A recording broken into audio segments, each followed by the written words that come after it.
So I just got off work about an hour ago and I ran down here to Randall's to check on our cows that we've been dropping off down here just to see how they're doing and how the grass is doing. And while I was down here, I figured I'd look at a little bit of fence here. This will probably be the next pasture that we move into, I imagine, with them once they run out of what they got up there. But I think we still got a little while before we come down into here.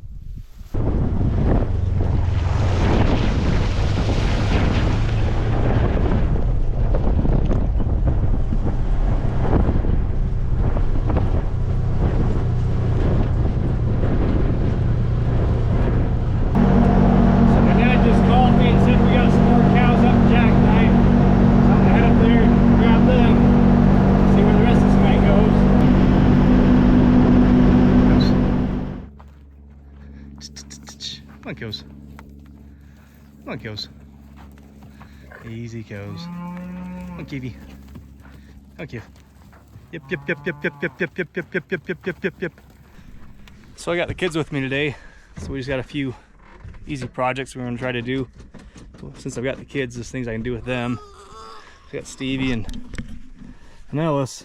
We're gonna go down and start draining our irrigation lines, drain them pivots, drain the main line, the buried line. Just get things ready for winter and some of these hard freezes that are coming. You ready? Mom, I put it over. Did you? Look. Okay, let's start it. Okay. Okay, start it. Good job. Okay, watch Sissy's head. Watch her head. Okay, ready? Let's go find it.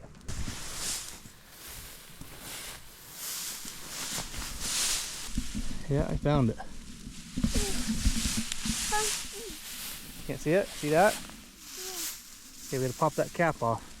So even though this irrigation line's probably about 3 feet down in the ground, you know, we get so cold up here in the winter that the frost can get down that low and it can burst your pipes if you got a lot of water in them. So we try to get these drained pretty well, then we don't have to worry about the frost cracking our irrigation lines through the winter.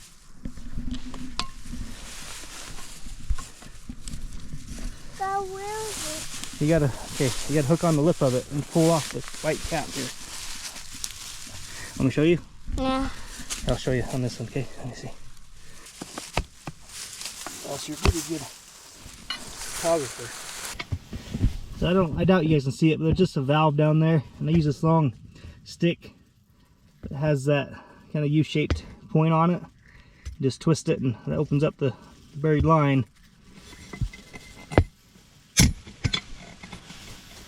What was it? Oh, you hear it? Watch your head. Here it comes. Here comes the water. Okay, we'll let that one drain for a bit. We'll go on to the next ones, then we'll eventually get to the pivots and start draining them out. Hey sis.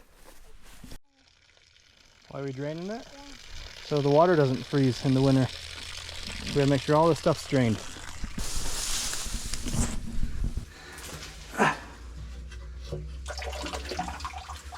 There wasn't much in there.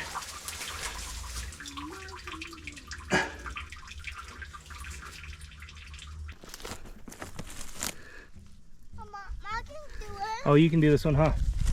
Okay. Okay, let's open it up a little bit.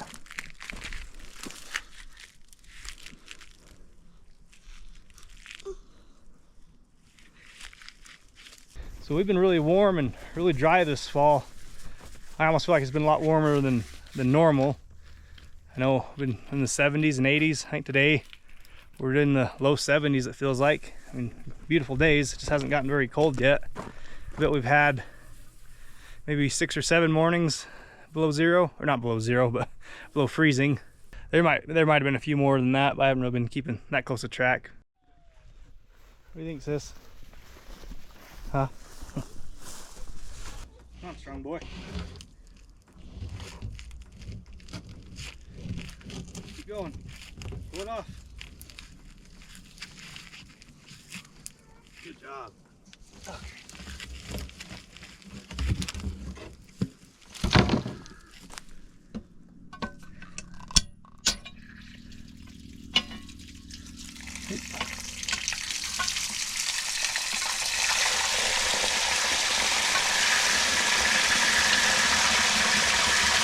So I've got all these drains in our buried line open up. I usually leave them open at least for a day or two, just to let every bit of water that I can drain out and let it kind of soak into the ground. So I'll come back probably first part of next week or whenever I get time again and shut everything, just so no mouse or animal crawls up in there and plugs things up. So I'm gonna move on to getting these pivots drained. So if you see right up here, there's this, I don't know, I guess a cylinder, whatever you want to call it. I call it a sand trap. That needs to be drained. This rubber hose on the end has a valve, so that needs to be drained. Then at the center point of the center pivot, in the big elbow that comes up out of the ground, that has a plug on the bottom. We'll need to drain them too. So I'll drain everything on this pivot, and we'll move up to that upper pivot, drain it.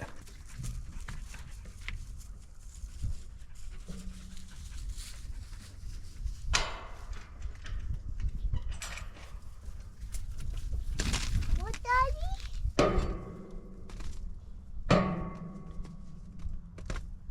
So then with these rubber hoses, that valve is usually really hard to pull or turn with that handle. So I usually bring a crescent wrench, and sometimes I gotta take that whole handle off and just use this to open it up. We'll see how this one does.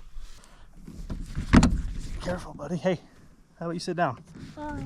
I don't want you to fall off there. Ooh. This way, I think.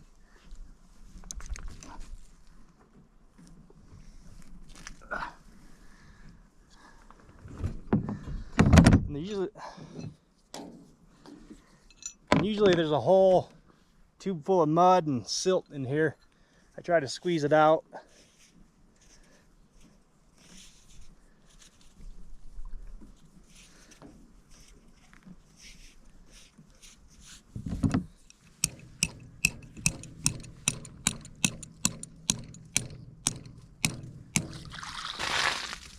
There it went. Holy cow! Holy cow, you see that? Holy crap, dude. It stinks, huh?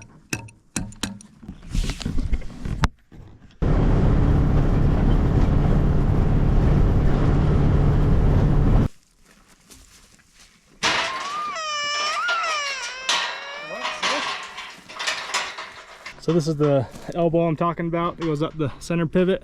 So this is what supplies all the water. And there's a valve, and sometimes the water gets trapped up in this upright here.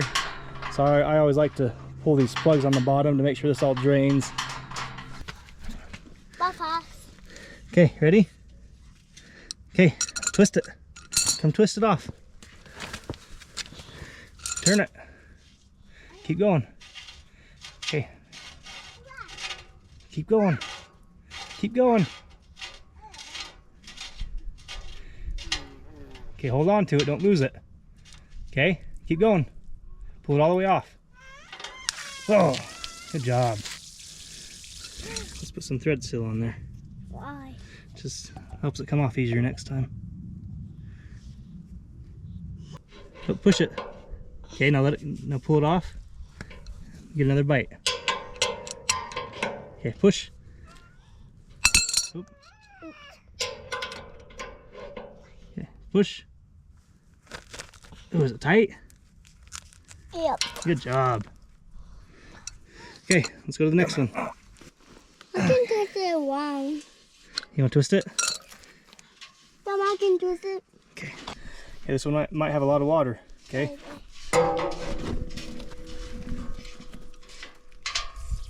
Oh, look at all that!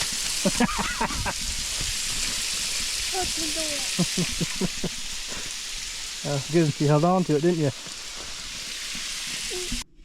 I don't have two of them.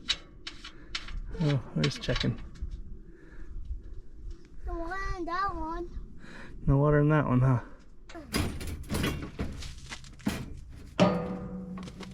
So I'm just gonna finish draining this hose, and that'll be about it. Like I said, I'll come back in a few days and I'll shut all these valves on the buried line, and we should be set for the winter with our pivots and irrigation lines.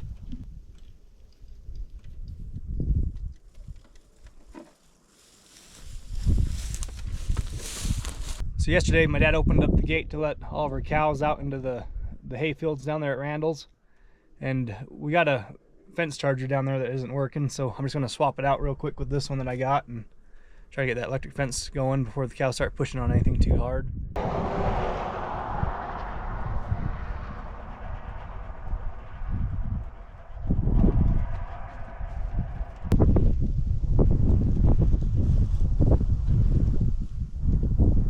So while I'm down here, I'm going to also add a second wire a little bit lower, all the way down to that corner there. It's probably a little bit overkill, but I like running 2 wires on a fence that happens to be a boundary fence. So if the cows get out of here, then they're pretty much on the road, off to the neighbors or wherever they want to go.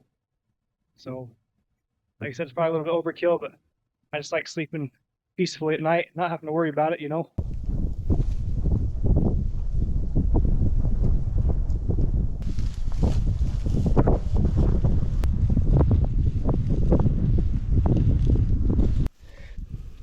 So I'm just using some old single strand metal wire that I had rolled up. I started buying some of that poly wire lately over the last couple of years just because it's so much easier to work with and roll up and roll out. But you know, before I started buying that stuff, we had all this single strand metal wire, so I've got quite a bit of this stuff laying around.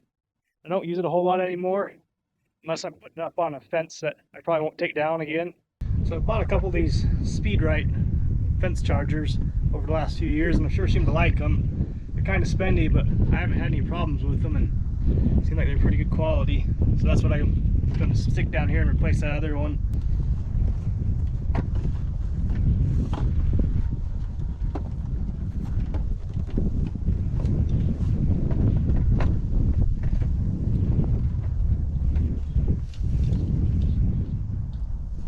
It's been so dry lately, I brought down a little bit of water to dump down these ground rods just to wet them up a little bit and hopefully have them ground out a little bit better.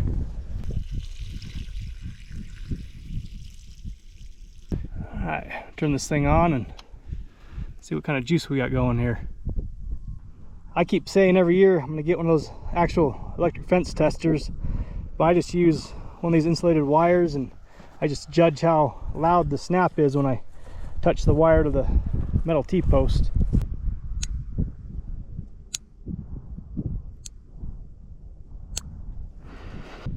So it's got a pretty good pop. I know it doesn't really pick up on camera the arc that you can see going from the wire to the T-post, but it had pretty good, oh, I don't know, 3/8 of an inch, half-inch arc going from the wire to that T-post, so I think we're in pretty good shape. I really don't think the cows will push on this much. There's so much feed out here, I don't know why they would. But it's just, you know, it gives you peace of mind knowing you got a good electric fence on this side here. So since I was coming down here, I grabbed a couple blocks of salt. I'm going to throw them over here, kind of by where the cows are watering at, just take a look at things. So we were trying to hold off for a little bit before we put our cows out in these fields, just because we've got so much alfalfa out here. We're hoping to get a few more good frosts to try to kill this alfalfa and kind of kill the potency out of it. So that's why when we were coming home off the range, we were putting the cows over just in that dry grass pasture, just to try to keep them out of this alfalfa for as long as we could. But we've had some pretty good frosts, and it's been pretty, you know, fairly chilly most mornings, and hopefully it's killed this potency out of this alfalfa. I don't know if you guys know, but sometimes if you go start grazing your cows on this alfalfa, that it can bloat, or your cows can bloat on alfalfa. So you just need to kind of watch it and be a little bit careful with it. So looking out through here, you can tell the tops of this alfalfa, it's been wilted, and it's all pretty much dead on top, and some of it's starting to dry out because it's been frozen. So we should be all right. And also, before we turned them out here, we had some of those no bloat lick blocks. So it's pretty much just looks like a salt block, and the cows lick on it, and it's supposed to help them not bloat when they're eating feed like this.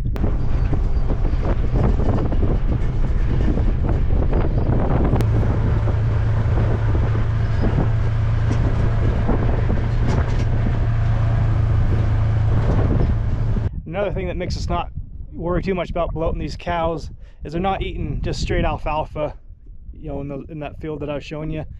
So they've got free range of all this now, and they've been mowing down this four-way, the second growth on this four-way that we had. So you can see a lot of them are out here in this four-way eating this up.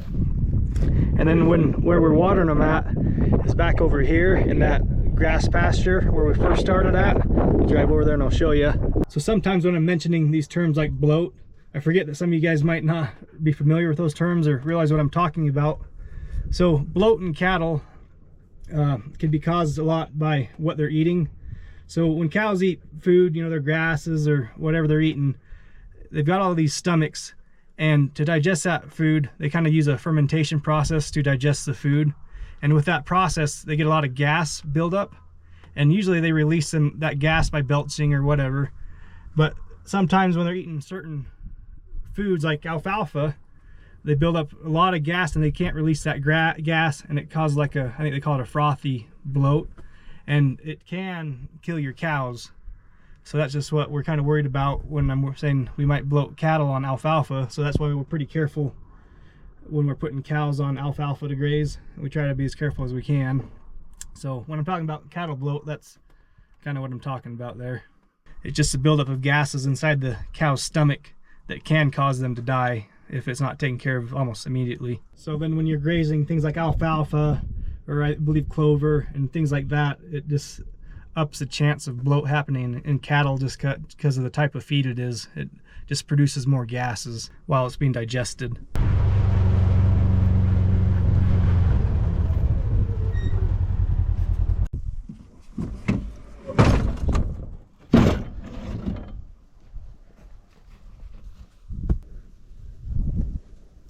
So for these cows to get to water, they have to walk through that four-way piece there and through this grass pasture here. And you can see the trail they've got going down here to the water. So that was kind of our thought on where we chose to water the cows at, was to have them walk through the grass and the four-way before they even got to the alfalfa. So by the time they get to the alfalfa, hopefully their bellies are never empty, because that's another problem that you run into, is if they go straight to alfalfa and their bellies are empty, that's, you have a higher chance of bloat with that too. So that was the thought behind it, that by the time the cows got to the alfalfa, they'd be pretty full on grass and then four-way.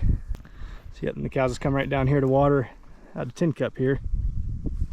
Then on top of the water being over here, this is also where we've been throwing the salt and the no bloat and our mineral tubs. So we're really trying to keep them kind of focused on this side of the field. So I think I've mentioned too that we've been having a very warm and dry fall compared to normal, but here towards the end of the week that all looks like it's going to start changing. Our temperatures finally start dropping, and looks like we got some storms coming through here.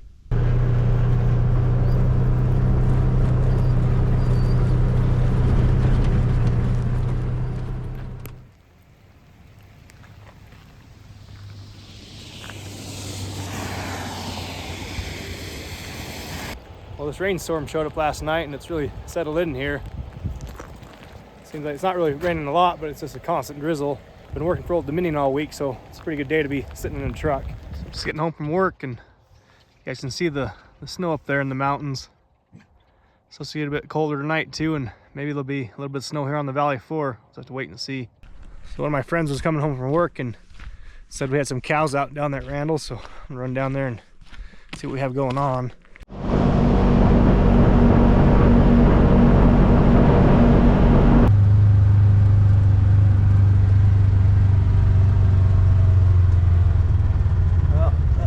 Problem right there.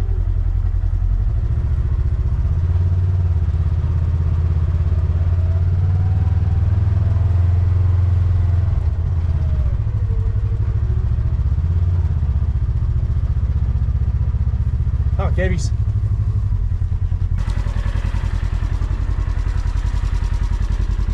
Come on, cavies. Come on, cavies. Come on.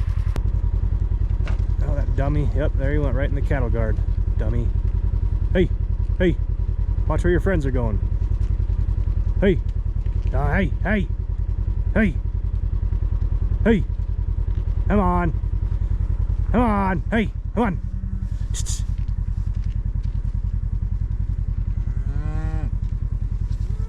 Get in there. Hey.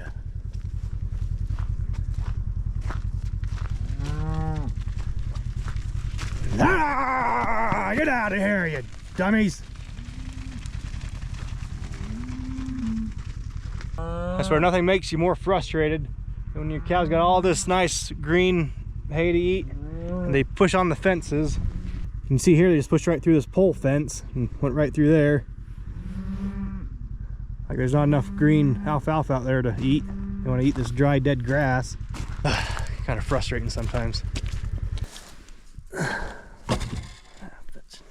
Calves.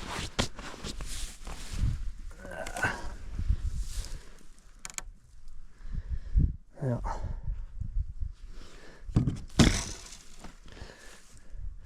So I don't have any long nails or lag screws with me at the moment. But of course what I do have is some baling twine, so we're going to use this at least for tonight and see if we can't shore up this fence a little bit. Then maybe tomorrow when I get off of work I'll stop by the hardware store and grab some long nails or some lag screws and try to make this fence a bit more sturdy.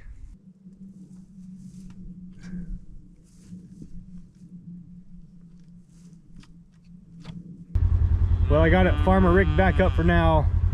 Hopefully it holds them through the night and come back out here tomorrow and shore it up a bit more.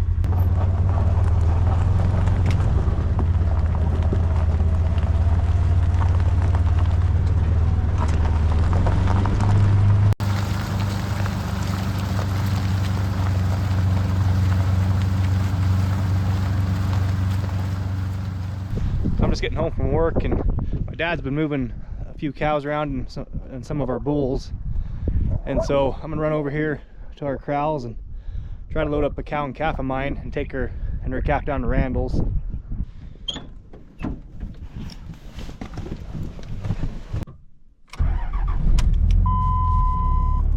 So if I can get this cow and calf sorted off from these bulls and get her loaded up, like I said, I'm gonna run her down to Randall's. And the reason that she's here by herself with her calf is because this is that same cow I was telling you guys about earlier this spring, that last fall she got hung up in our chute and she cut all of her tendons in one of her front hooves, and she ended up getting an infection in there. And I was able to save her by shooting her 2 or 3 times with that dart gun and giving her some antibiotics. And so this spring when we set all the cows up on the range, I just kept her home with her calf just because I didn't know how well she'd do up there, you know, hiking up and down the mountains all summer. But she seems like she's doing really good now, getting around really well, and it doesn't seem like her front hoofs bother her much anymore. But ever since she got hung up in that chute and me shooting her with that dart gun 2 or 3 times, she hasn't been the calmest cow. She's usually pretty skittish around me now. So let's see how this goes. On it goes. On it goes. On it goes.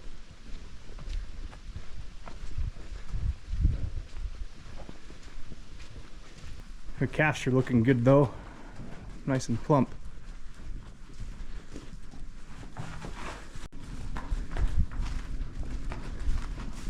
I didn't really record loading up that cow just because I didn't know how she was going to act. I wanted to have my hands free, but she went on there pretty easy with her and her calf. So we're running down to Randall's and drop her off in the field and look at what the cows are doing down there. See if they busted through that fence again.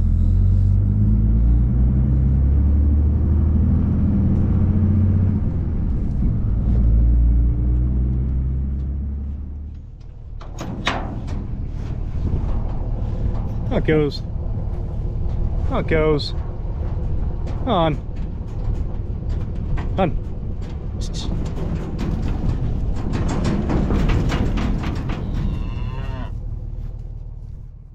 Quite a bit better than I thought it would. The cow acted pretty well, behaved for herself.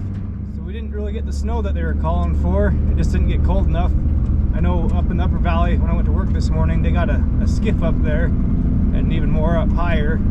It all came as rain instead of snow. It seemed like it dumped a pretty good amount up in the mountains. Then looking at next week, it looks like it gets pretty nice again. So hope you guys enjoyed this video and thanks for watching. Have a good day.